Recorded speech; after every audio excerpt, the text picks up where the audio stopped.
করবে? কে আসবে? কে আসবে বাবা? বসো, ওদিকে বসো। দাঁড়া দাঁড়া।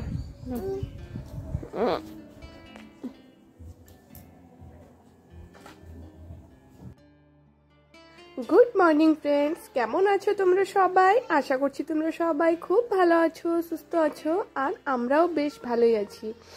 তো আজকের ব্লগটাও সেই সকাল থেকেই শুরু করলাম। সকাল থেকে বলতে সকালবেলা তো আর ব্লগ করিনি, যেহেতু সকালবেলা সমস্ত বাসি কাজবাজ সারছি, তারপরে ব্রেকফাস্ট রেডি করলাম। তারপর ব্রেকফাস্ট করে তারপরে ভাবলাম একটু ব্লগ করি। তারপরে এই যে চলে আসলাম বেডরুমে, বেডরুমটাকে ভালো করে গুছিয়ে নিব। তারপরে এই যে দেখো, প্রথমেই আমি চলে আসছিলাম রুমে, তো পুচকু বাবার সাথে একটু খেলাধুলো করছিলাম। আর এখন বেডটাকে ভালো করে গুছিয়েও নিয়েছি, তারপরে এই যে দোলনাটাকেও গুছিয়ে নিয়েছি। এখন পুচকু বাবার ঘুমানোর সময় হয়ে গেছে, প্রায় 10টার মতন বাজে, আর এখন ও একটু ঘুমাবে।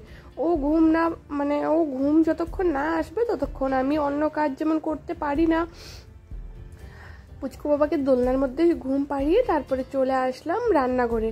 এই যে সব থেকে প্রথমে ভাত বসিয়ে দিয়েছি, আজকে না একটু তাড়াতাড়ি রান্নাটা সারবো, তাই ভাবছি ভাত আর এই যে দেখো এইটা ভাজা করব আজকে। এটাকে কি বলে সেটা তো আমি জানি না, তাই ভাবছি এই দুইটা আগে বসিয়ে দিই, তারপরে যদি মাছওয়ালা দাদা আসে তাহলে মাছ রাখা হবে, আর যদি আজকে যদি না আসে মাছ, তাহলে এখানে দোকান থেকেই মাছ আনা হবে।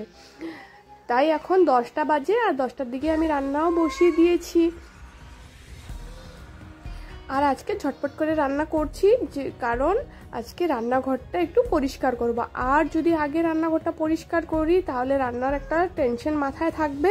আর রান্নাঘর দেখতে কিন্তু একদমই ছোট্ট, কিন্তু যখন পরিষ্কার করতে নেই না তখন অনেক কয়েকটা জিনিস বেরোয়, যেমন কৌটা কাউটি, তারপরে এই যে দেওয়াল, তারপরে এই গ্যাস ওভেন, তারপরে অনেক কিছুই মাজা ঘষার থাকে। তোমরা যারা গৃহবধূ তারা তো অবশ্যই জানবে।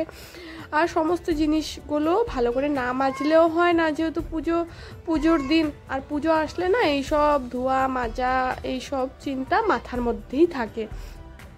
তাই দেখো রান্নাটাও বসিয়ে দিয়েছি, একপাশে ভাত হচ্ছে, একপাশে ভাজা হচ্ছে। আর তোমাদের সাথে কোনো ব্লগ করিনি মাঝখানে। এই যে দেখো মাছের তরকারি বসিয়ে তারপরে অন্য কাজ করব। অন্য কাজ বলতে আগে জামা কাপড় ধুয়ে নিব। আর এই যে দেখো রুমের কি অবস্থা, বেডটা তো গুছিয়ে গেছিলাম, কিন্তু এই যে দেখো নিচে সমস্ত জামা কাপড়, তারপরে আরও জিনিসপত্র ছিল সেগুলোকে নেইনি। এই যে জামা কাপড় ভিজাতে ভিজাতে ভাবলাম তাহলে জানলার দুটো পর্দা করে ধুয়ে দিই, যেহেতু সার্ফের জল একটু বেশিও হয়েছে। তারপরে ভাবলাম আজকে একটু রোদও উঠেছে, আর পর্দার কাপড় তো একটু ঝরঝরা হইলেই আবার লাগানো যায় জানলার মধ্যে, আর একটু শুকিয়ে ফ্যানের হাওয়াতেই শুকিয়ে যাবে। তো ঝটপট করে এই যে কিছু জামা কাপড় ছিল সেগুলোকেও ধুয়ে নেব, আর ওদিকে আমার তরকারিটাও হচ্ছে। আর এই যে 2-3টা কম্বল দেখো 3 দিন হয়ে গেল মানে শুকাচ্ছে, তো ভাবছি একটু কড়া রোদে যদি দিতে পারতাম তাহলে ভালো হতো, কিন্তু ওই যে কড়া রোদই উঠছে না। আর কি করা যাবে, শুকিয়ে গেছে, আজকে উঠিয়ে রাখবো। আর এই যে সমস্ত জামা কাপড়গুলোও মেলে নিচ্ছি। আর এদিকে আমার রান্নাবান্নাও হয়ে গেছে, সমস্ত জিনিসগুলো বাইরে বের করব, তারপরে মাজা ঘষা করে রান্নাঘরটাকে একদম ক্লিন করব।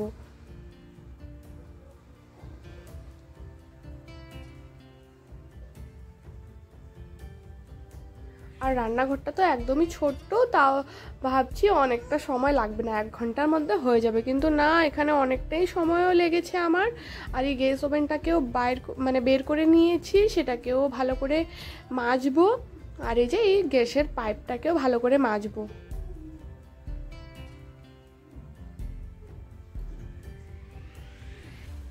তো বন্ধুরা, যারা যারা আমার চ্যানেলটাকে সাবস্ক্রাইব করে রেখেছো তাদেরকে অনেক অনেক ধন্যবাদ।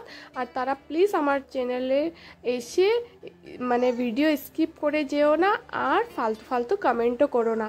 আর যারা আমার চ্যানেলটাকে সাবস্ক্রাইব করে রেখেছো আর ডেইলি আমার ব্লগগুলো দেখো, তাদেরকে অনেক অনেক ধন্যবাদ। আর যারা আমার চ্যানেলটাকে সাবস্ক্রাইব করোনি তারা প্লিজ আমার চ্যানেলটাকে সাবস্ক্রাইব করে আমার পাশে থেকো।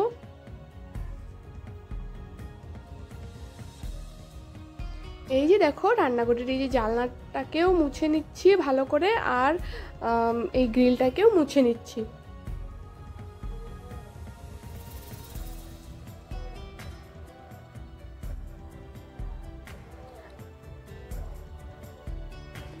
আর এই যে এক পাশে যে আমি ওয়ালপেপার লাগিয়েছিলাম, ভাবছি আরও কয়েকটা অর্ডার করব, কিন্তু ওই যে এটার না দাম এখন অনেকটাই বেড়ে গেছে, তাই ভাবছি এখন কয়েকদিন পরে অর্ডার করব, যেহেতু পুজো এসে পড়েছে। পুজোতে তো একটু খরচাপাতি থাকেই, টুকিটাকি বলতে অনেক কিছুই কেনাকাটি থাকে, তাই ভাবছি পুজোর পরেই এটাকে অর্ডার করা হবে।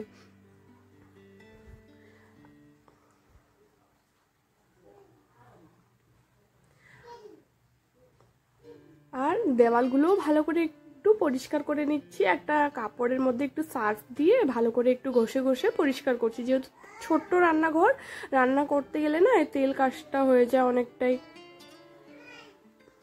তো বন্ধুরা, আজকের ব্লগটা বেশি বড় করব না, এখানেই এন্ড করব। আর তোমাদের যদি আমার ব্লগটা ভালো লেগে থাকে তাহলে প্লিজ আমার চ্যানেলটাকে লাইক, শেয়ার অ্যান্ড সাবস্ক্রাইব করে দিও।